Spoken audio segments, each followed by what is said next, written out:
فرمایا وَإِذَا سَأَلَكَ عِبَادِي أَنِّي فَإِنِّي قَرِيب، محبوب جب میرے بندے آپ کی بارگاہ میں آ کے میرے بارے میں پوچھے نا تو ان سے کہہ دینا میں ان کے قریب ہی ہوں، قریب ہی ہوں۔ دلیل کیا ہے؟ یہ جب بھی مجھ سے دعا مانگیں گے میں ان کی دعاؤں کو قبول فرماؤں گا، میں ان کے قریب ہوں، میں ان کے قریب ہوں۔ یہ جب بھی دعا مانگیں گے نا میں قبول کروں گا، میں ان کے قریب ہوں۔ اللہ تبارک و تعالیٰ کے بندے اللہ سے محبت کرتے، رب کی بارگاہ میں جھکتے، اس کو اپنے دکھ سناتے، اس کے پیارے محبوب صلی اللہ تعالیٰ علیہ وسلم کا وسیلہ لے کے اس کے حضور حاضر ہو جاتے، پیشانیاں سجدوں سے روشن ہوتی۔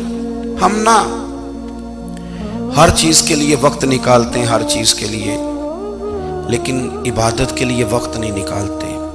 ہر شے آباد ہے، ہر شے، ہماری فیس بک بھی آباد ہے، واٹس ایپ بھی آباد ہے، ہمارے ٹویٹر بھی آباد ہیں، ہماری ہر چیز آباد ہے۔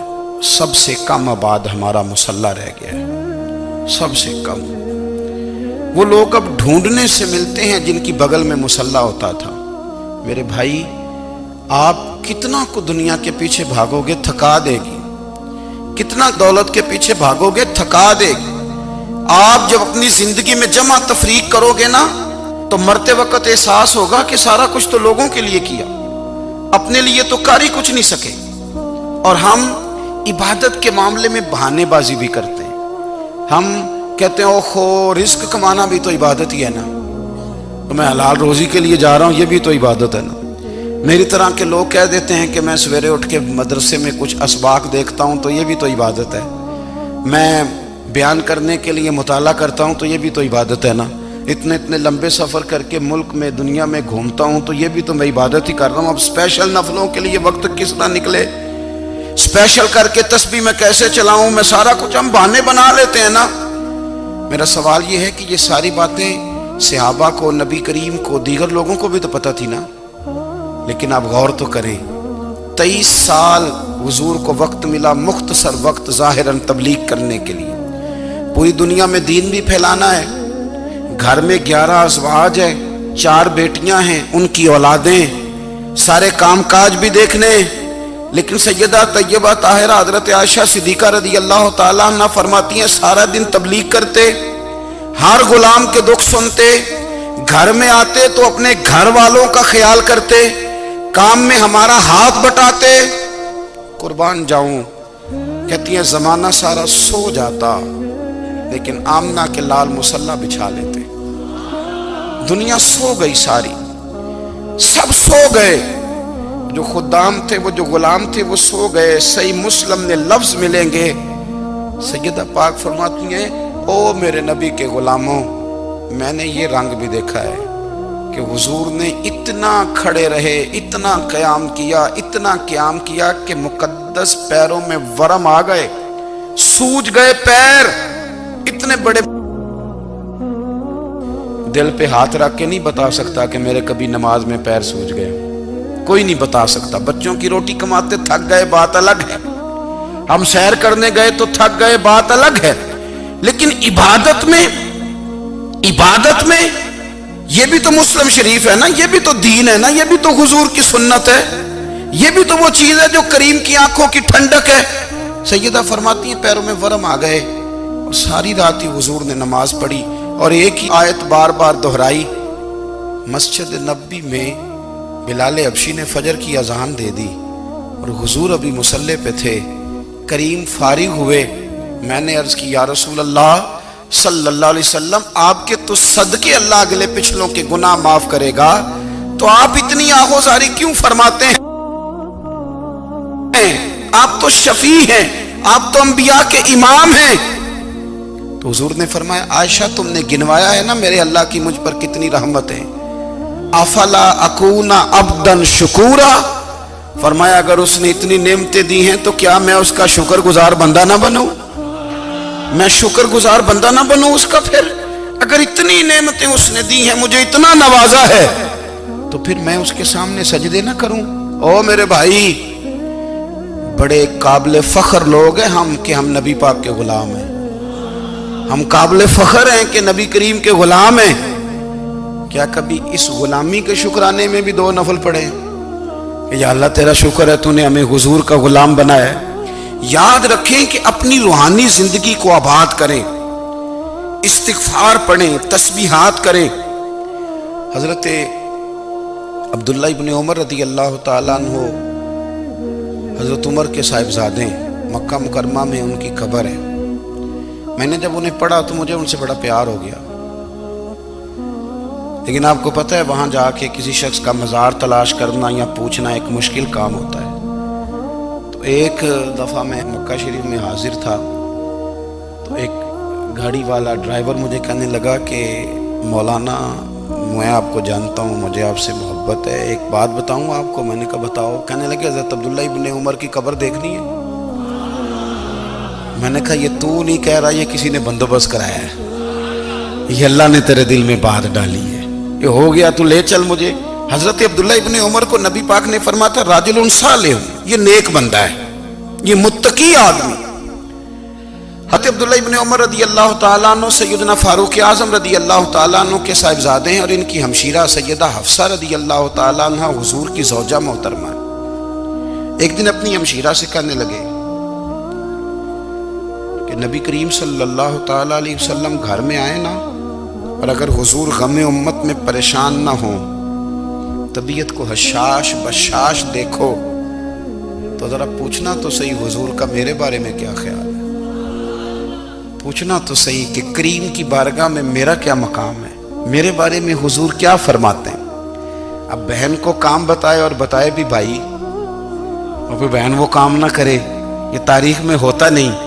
حضرت عمر فاروق رضی اللہ تعالیٰ عنہ کی صاحبزادی ام المومنین رضی اللہ تعالیٰ عنہ فرماتی ہیں کہ میں تو بس منتظر تھی۔ انہوں نے تو کہا تھا نا کہ اگر تم حشاش بشاش دیکھو تو بات کرنا، لیکن حضور تشریف لائے، میری باری تھی، میرے گھر تشریف لائے، کھانا پیش کیا تو فوراً میں نے عرض کی حضور ایک بات پوچھنی تھی۔ تو حضور نے فرمایا پوچھئے۔ میں نے عرض کی حضور میرے بھائی عبداللہ ابن عمر کے بارے میں آپ کا کیا خیال ہے؟ نوجوانوں میری بات پہ غور کرنا، میرے بھائی کے بارے میں آپ کا کیا خیال ہے؟ تو نبی کریم صلی اللہ تعالیٰ علیہ وآلہ وسلم نے میری طرف دیکھا اور پھر حضور زیر لب تھوڑا مسکرائے، اور بریلی کے امام کہتے ہیں کہ حضور مسکرا دیتے تھے نا تو جو بڑا دکھی ہوتا تھا وہ بھی ہنس پڑتا تھا۔ اب سوال پیدا ہوتا تھا کہ پھر تو اس مسکراہٹ کے لیے انتظار کرنا پڑتا ہوگا کئی مہینے کہ حضور مسکرائیں تو رونے والے ہنسیں، تو اعلیٰ حضرت فرماتے نہیں، انتظار نہیں کرنا پڑتا، یہ مسکراتے رہنا تو حضور کی عادت ہے۔ جس کی تسکین سے روتے ہوئے ہنس پڑے اس تبسم کی عادت پہ لاکھوں سلام۔ یعنی یہ تو عادت ہے حضور کی مسکراتے رہنا، اس کے لیے انتظار نہیں کرنا پڑتا۔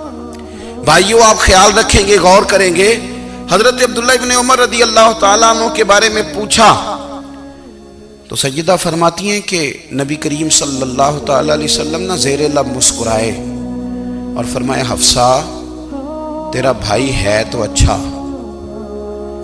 لیکن میں نے سنا ہے کہ عشاء کی نماز پڑھتا ہے تو فجر تک سویا ہی رہتا ہے۔ او نوجوانوں، 10 بجے تک سونے کی بات نہیں ہوئی، 9 بجے تک سونے کی بات نہیں ہوئی، 11 بجے اٹھنے کی بات نہیں۔ حضور فرمانے لگے میں نے سنا ہے کہ عشاء کی نماز پڑھ کے سو جاتا ہے اور فجر تک سویا ہی رہتا ہے، اسے چاہیے کہ تہجد کے وقت اٹھا کرے، اللہ کی بارگاہ میں حاضر ہوا کرے، آہوزاری کرے، سجدے کرے، عبادت کرے، اٹھتا ہے اور فجر میں جا کے اٹھتا ہے۔ حضرت جناب حفصہ رضی اللہ تعالیٰ عنہ کہتی ہے میں نے جناب عبداللہ ابن عمر کو پیغام دیا اور میں نے کہا میرے جوان بھائی سن، نبی پاک نے فرمایا ہے تو اچھا پر تہجد میں نہیں اٹھتا، نفل نہیں پڑھتا۔ او میری ملت کے جوانوں، مزہ نہیں آ جاتا جب ساری دنیا سوئی ہو، ساری دنیا، اور بستر بھی گرم ہو اور نیند بھی پورا غلبہ کر رہی ہو، اور اچانک گھنٹی بجے دماغ میں، آنکھ کھلے، گھڑی پہ نظر پڑے، 3:30 4 بجے کا پیغام گھڑی بتائے، اور کوئی چڑھتی جوانی والا اٹھ کے وضو کرے، اور جب وہ مصلی کھول کے بچھائے تو مدینے والے محبوب کہتے ہیں کہ ہر نماز پہ رب ثواب دیتا ہے، اور جو اٹھ کے تہجد کی نماز پڑھے اسے دیکھ کے تو رب مسکراتا ہے، جو اس کی شان کے لائق ہے، جو اس کی شان کے لائق، وہ مسکراتا ہے، خوش ہوتا ہے کہ میرا بندہ تہجد میں اٹھ گیا، وہ مسکراتا ہے۔ کاش ہماری صبحیں کبھی اپنے مالک کے نام ہو جائیں، کاش کے صبح۔ حضرت ابو الحسن رحمۃ اللہ تعالی علیہ حضرت معاذ ابن جبل رضی اللہ تعالیٰ عنہ کے پاس بیٹھا کرتے تھے، فرماتے ہیں ان سے جو پیار بڑھا تو پھر میرا مصلی سے بھی بڑھ گیا۔ تابعی ہیں، فرماتے ہیں صحابی رسول سے محبت ہوئی تو ذکر سے بھی ہو گئی، پھر درود شریف سے بھی ہو گئی، محبت ان سے بڑھی تو پھر اللہ نے مسجد کا پیار بھی بڑھا دیا۔ آپ فرماتے ہیں کہ میری ہر وقت طبیعت یہ چاہتی تھی کہ بس اللہ اللہ کروں، بس اللہ اللہ کروں، بس نہ میں ذرا تھوڑی جان چھڑاؤں لوگوں سے، کو 10 منٹ ملے تو میں کو 4 نفل پڑھ لوں، میں تھوڑا سا نہ بچوں لوگوں سے، اور مجھے تسبیح ملے تو میں نہ کچھ 400-500 دفعہ استغفار پڑھوں، سبحان اللہ، الحمدللہ، اللہ اکبر، لا حول ولا قوت الا باللہ، میں نہ تسبیحات پڑھوں۔ فرماتے ہیں کہ بچے تھے گھر میں 6-7، غربت تھی، کام ملتا کوئی نہیں تھا، اور میں کام چور نہیں تھا، کام ڈھونڈتا تھا، پر اللہ کی قدرت کے کام نہیں ملتا تھا۔ فرماتے ہیں کہ میں نے ایک دن اپنی اہلیہ سے کہا کہ آج میں پھر جاتا ہوں کام ڈھونڈنے، تو میری بیوی بڑی فرما بردار تھی، پر اس دن نہ غربت کے ہاتھوں تنگ آ کے کہنے لگی آج نانا کوئی تو چیز لے کے آیا، تو مجھ سے بچوں کی بھوک نہیں دیکھی جاتی، یہ سب روگاں دا روگ محمد جس دا نام غریبی، کنڈ بلا کے لنگ جاندے نہیں دوست یار قریبی، آج نہ کچھ لے کے آیا تو میں بچے لے کے چلی جاؤں گی۔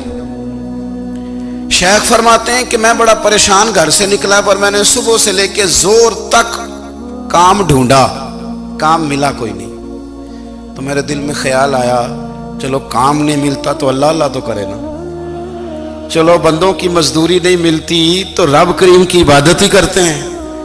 فرماتے ہیں کہ میں نے نا فرات کے پانی سے وضو کیا، نہر کے، شدید دھوپ تھی، ساتھ ریت تھی اور ریت تپ رہی تھی، میں نے اپنا رومال وہیں مصلی کے طور پر بچھا لیا، اور فرماتے ہیں کہ زور سے لے کر عصر تک نماز پڑھی، دھوپ بھی پورے زور پہ، پر میرے سجدے کا ذوق بھی پورے زور پہ۔ فرماتے ہیں سورج بھی چمک رہا ہے اور رب کی عبادت کا ذوق بھی پورے زور پہ، میں سجدہ کروں تو پھر میرا اٹھانے کو جی نہ چاہے۔ میرے استاد لکھا کرتے تھے، یہ ان کا شعر ہے، وہ کہا کرتے تھے مجھے سوز دے، مجھے ساز دے، اور مجھے نیم شب کا نیاز دے، دم سجدہ خود کو میں توڑ دوں، مجھے ایسا ذوق نماز دے، اور میں تیری بہار کا پھول ہوں، میں کھلا بھی ہوں تو تیرے لیے، مجھے میری شاخ سے توڑ لے، مجھے اپنی زلف کا ناز دے۔ بھائی فرماتے ہیں کہ عصر تک میں نے نفل پڑھے، دل ڈھلنے لگا، عصر کی نماز پڑھی اور میں وہاں سے چلا۔ اب میں جب نکلنے لگا تو دل میں خیال آیا کہ چھوٹی چھوٹی دیواریں ہیں گھر کی، بغیر کچھ لیے جاؤں گا تو بیوی دور سے دیکھے گی تو شور کرے گی کہ پھر خالی ہاتھ آ گیا ہے۔ کہتے میں نے اپنے اسی رومال میں جس پہ میں نے نماز پڑھی تھی نا، رومال میں کیا آخی پنجابی جسافہ کہتے ہیں، اسی میں نا میں نے کچھ ریت بھر لی کہ وہ دور سے دیکھے گی تو سمجھے گی کچھ لے کے آیا ہے، چلو جا کے اسے بتا دوں گا کہ آج پھر مزدوری نہیں ملی۔ کہتے ہیں وہ ریت لے کر جب میں گھر میں گیا تو پہلے بیوی دروازے پہ کھڑی ہوتی تھی، پوچھتی تھی خالی ہاتھ آ گئے ہو؟ آج میں نے دیکھا تو ہے ہی کوئی نہیں۔ فرماتے ہیں میں اندر داخل ہوا، سلام لیے، کونے میں میں نے وہ رومال رکھ دیا اور میں نے آواز دی کہ بھلی مانس کہاں ہو؟ تو وہ کہنے لگی آپ منہ ہاتھ دھو لیں، میں روٹی لے کے آئی۔ میں نے کہا روٹی کہاں سے آ گئی؟ یہاں تو کئی دنوں کے فاقے، تو کئی دنوں کی غربت ہے، یہاں تو اس گھر میں تو فقیری ہے۔ فرماتے ہیں کہ وہ روٹی لے کے آئی اور اس وقت کی جو موجودہ نعمتیں تھیں، سمجھ لیں سلاد، اچار، ہر چیز ساتھ لائی۔ میں نے کہا کہ بچے کہاں گئے؟ کہنے لگی وہ کھانا کھا کے کھیلنے گئے، آپ کھانا کھا لیں آ جاتے۔ کھانا اس نے چن دیا۔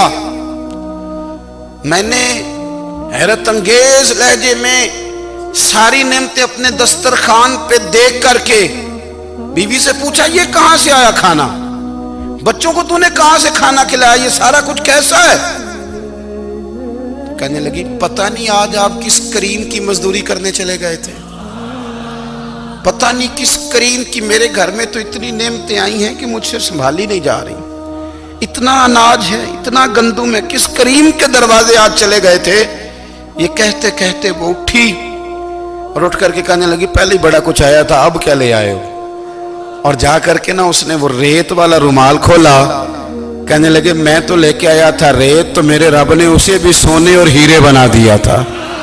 جب آپ کی توجہ اللہ کی جانب، میرے نبی پاک صلی اللہ تعالی علیہ وسلم نے فرمایا ہر چیز اپنے رب سے مانگ، ہر چیز مانگ، ہر چیز مانگ۔ یا رسول اللہ کیا کچھ؟ میرے محبوب نے فرمایا تیرے گھر میں نمک بھی ختم ہو جائے تو وہ بھی اپنے رب سے مانگا کر، تو مانگنا وہ تجھے دے گا، تو اس کی بارگاہ میں کشکول طلب دراز تو کرنا۔ اور ترمذی شریف میں عجیب لفظ ہے، رسول کائنات نے فرمایا، رب کریم فرماتا ہے جب میرا بندہ ہاتھ اٹھاتا ہے نا تو مجھے حیا آتی ہے کہ میں خالی کیسے لوٹا دوں اس کے۔ اتنے بڑے بادشاہ کی بارگاہ میں دعا کی بڑی طاقت ہے۔ میرے نبی پاک نے فرمایا دعا مومن کا ہتھیار ہے، دعا مومن کا، دعا مومن کا۔ حضور نے فرمایا تقدیر کو سوائے دعا کے کوئی چیز نہیں بدل سکتی، دعا مومن کا ہتھیار ہے، یہ کافر کے پاس کوئی نہیں، یہ ہتھیار ہے مومن کا۔ اللہ کرے آپ کو سمجھ آئے، پھر سنیں، کئی بار کہہ چکا ہوں یہ ہتھیار ہے۔ کافر کے مقابلے میں جو تیرے پاس سب سے بڑا ہتھیار ہے وہ دعا ہے۔ دعائیں کرانی چھوڑ دی، کرنی چھوڑ دی، لینی چھوڑ دی۔ حضرت سیدنا انس بن مالک رضی اللہ تعالیٰ عنہ فرمایا کرتے تھے میں نے وہ رنگ دیکھا ہے جب حضور دعا مانگتے تھے اور حضور کی مقدس آنکھوں میں آنسو بھی ساتھ ہی بہا کرتے تھے، میں نے وہ انداز دیکھا ہے۔ بھائی اپنا مصلی کا، عبادت کا، وظائف کا، اللہ اللہ کا سلسلہ اس کو مضبوط کرے، اپنی دعاؤں کے تعلق کو مضبوط کرے۔ دعائیں بڑے انقلاب برپا کر دیتی ہیں۔ ہم تھوڑے تھوڑے نا جب سے خشک ہوئے ہیں نا، خشک، اور میری تو جماعت ہی صوفیاء کی جماعت تھی، ہم تو داتا علی اجمیری کی جماعت سے، ہم تو خواجہ اجمیری کی جماعت سے، ہم تو شیخ احمد فاروق سرہندی کی جماعت سے، ہم تو صوفیاء کی جماعت۔ ہماری جماعت نے بھی وہ تعلق جو ہمارے بزرگوں نے بنایا تھا۔ بزرگ اللہ کے قریب کیسے جاتا ہے؟ تو ہمارے یہاں نا بہت سارے لوگ کہتے ہیں جی نظر ہو گئی تو کام ہو گیا۔ بھائی جو بخاری مسلم میں طریقہ ہے نا اللہ کا قرب پانے کا وہ تو نفل ہے۔ نبی کریم علیہ السلام نے فرمایا بندہ نفلوں کے ذریعے رب کے قریب جاتا ہے، اور اتنا قریب جاتا ہے کہ پھر اللہ اس کی زبان بن جاتا ہے، اللہ اس کی آنکھیں بن جاتا ہے، کان بن جاتا ہے، ہاتھ اور پیر بن جاتا ہے۔ تو یہ تو عبادت ہے، یہ تو اللہ کی بارگاہ کی حاضری ہے جو آپ کو اللہ کے قریب کرے گی۔